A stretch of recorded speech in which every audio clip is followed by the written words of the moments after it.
Hello အားလုံးမင်္ဂလာပါဆက်ဆက် sharing corner ကနေပြီးတော့ပြန်လည်ကြိုဆိုလိုက်ပါတယ်ဒီနေ့မှာဆိုလို့ရှိရင် AutoCAD Basics lesson အနေနဲ့ lesson 13ပေါ့နော် lesson 12ပြီးသားဆိုတော့ lesson 13လေးကို lesson 13မှာဆိုလို့ရှိရင် print ထုတ်တဲ့နည်းလေးကိုအလွယ်တကူ print ထုတ်တဲ့နည်းလေးကိုပြပြပေးသွားမှာဖြစ်ပါတယ်အရင်တစ်ပတ်ကတော့ကျွန်တော်တို့ဒီမှာဆိုလို့ရှိရင်ဒီအမိုး line တွေဆွဲခဲ့တယ်ပေါ့နော်အမိုး line တွေဆွဲတယ် dimension တွေဆွဲတယ်ပြီးတော့လို့ရှိရင်ဒီတစ်ခါမှဆိုလို့ရှိရင်ကျွန်တော်ဒီ title block ပေါ့နော် title block လေးကတော့ကြိုတင်ပြီးတော့လုပ်ထားတာဖြစ်တယ် title block လေးတွေကို drawing လေးကိုထည့်လိုက်တယ်ထည့်ပြီးတော့ print ထုတ်မယ်ပေါ့နော်ဒီ print မထုတ်ခင်မှာရေးကြည့်တဲ့အချက်တစ်ခုကတော့ဒီပေါ့နော် dot point ဆိုတဲ့ layer တစ်ခုရှိတယ်layer တွေထဲမှာ dot point ဆိုတဲ့ layer တွေကိုဆွဲထားတဲ့အရာတွေဝင်မနေစေဖို့အရေးကြီးရပေါ့နော်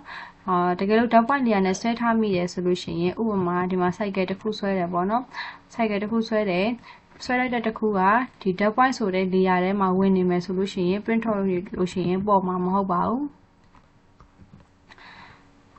ဥပမာပေါ့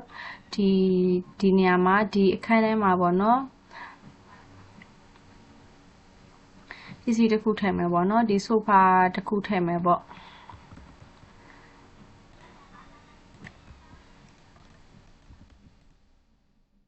ထည့်ပြီးသားတကယ်လို့ဒီပစ္စည်းလေးကိုကျွန်တော်တို့က dot point layer ထဲမှာထားမိပြီဆိုလို့ရှိရင်ဒီ sofa လေးက print ထုတ်တဲ့အခါမှာမပေါ်မှာမဟုတ်ပါဘူးဒါကြောင့်မလို့ print ထုတ်တဲ့အခါမှာ dot point layer ထဲမှာ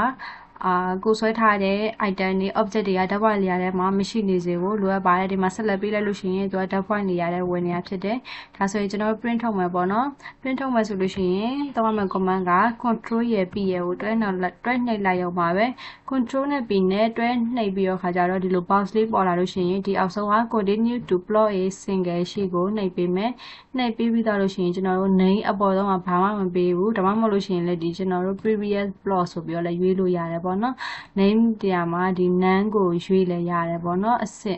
ဆင့်ပြေရပေါ့နော်ရွေးပြီးတော့လို့ရှိရင်ပြီးရင်ဒီအောက်က printer plotter ရဲ့အောက်က name မှာဆိုလို့ရှိရင် DWG to PDF PC3 ကိုရွေးပေးရမယ်ပြီးလို့ရှိရင် paper size ပေါ့နော် paper size မှာဆိုလို့ရှိရင် ISO full bleed A3 ဆိုပြီးတော့ရွေးမယ်ရိုးရိုး ISO A3 ဆိုပြီးတော့လည်းရွေးလဲရတယ်ပေါ့နော်ရိုးရိုး A3 ကိုရွေးလဲရတယ် A3 မှာဆိုလို့ရှိရင်ဒီ420 portrait မဟုတ်ဘဲနဲ့ landscape 420 290ကိုရွေးမယ်ရွေးပြီးသားလို့ရှိရင်ကျွန်တော်တို့ဒီ plot area what to plot အောက်မှာ window ဆိုတာကိုနှိပ်မယ်နှိပ်ပြီးသားလို့ရှိရင်ဒီဘက်က window ဆိုတာလေးကိုတစ်ချက်နှိပ်မယ်နှိပ်ပြီးသားလို့ရှိရင်ဒီ drawing ထဲမှာ window ကောက်ပေးမယ်ပေါ့နော် first click second click နဲ့ window ကောက်ပေးမယ်Windows ဆိုတာနှိပ်မယ်ပြီးတော့လို့ရှိရင်ကို drawing ထုတ်ရှင်တဲ့ area လေးကို first click second click နဲ့ window ကောက်မယ်ကောက်ပြီးသွားလို့ရှိရင်ဒီမှာ center the plot မှာအမှန်ချစ်ချစ်ပေးမယ် fit to paper မှာလည်းအမှန်ချစ်ချစ်ပေးမယ်ပြီးတော့လို့ရှိရင် preview ဆိုတာလေးကိုနှိပ်မယ်ဟုတ်ပြီဒီမှာဆိုလို့ရှိရင်ဆွမ်းနာဒီနေရာလေးမှာ sofa လေးတစ်ခုထည့်ခဲ့တယ်ဒီမှာမပေါ်ဘူးဘာလို့လဲဆိုတော့ dot point layer ထဲမှာရောက်နေတာမလို့မပေါ်တာပါဆွမ်းနာဒီကျွန်တော်ထည့်ဆွဲလိုက်တာဒီ dot point ထဲမှာရောက်နေလို့ရှိရင်မပေါ်ဘူးဆိုတာကိုပြောပြခြင်းလို့ပေါ့နော်ဒါဆိုလို့ရှိရင်ကျွန်တော်ဒါလေးကို print ထုတ်မယ်ပေါ့နော် print ထုတ်မယ်ဆိုလို့ရှိရင်ဒီမှာသူက zoom မှန်ဘလူးပုံစံလေးပြပေးရပေါ့နော် zone အရှုပ်အရှက်လုပ်လို့ရတယ် zone အရှုပ်အရှက်လုပ်လို့ရတယ်တကယ်လို့အဆင်မပြေဘူးဆိုလို့ရှိရင်ကျွန်တော် right click နှိပ်ပြီးတော့ exist နဲ့ပြန်ထွက်လို့ရတယ်အဆင်ပြေတယ်ဆိုလို့ရှိရင်တော့ plot ကိုနှိပ်မယ် plot ကိုနှိပ်ပြီးသားလို့ရှိရင်ကျွန်တော်တို့ဒီ file လေးကိုသိမ်းမယ်ပေါ့နော် file လေးကိုသိမ်းမယ်ဆိုလို့ရှိရင်ဒီကိုသိမ်းချက်နဲ့နေရာလေးမှာပြီးတော့နာမည်လေးဖေးပြီးတော့ခါကြတော့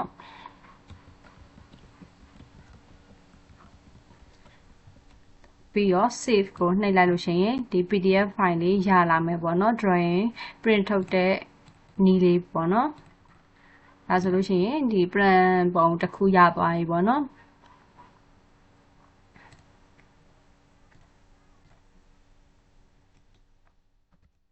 ဒီနည်းကတော့ဒီ print ထုတ်လို့ရှိရင်အလွယ်ကူဆုံးထုတ်တဲ့နည်းလေးဖြစ်ပါတယ်ဒီ paper ထဲမှာပဲ model ထဲ paper ထဲမှာမဟုတ်ဘဲနဲ့ model ထဲမှာပဲ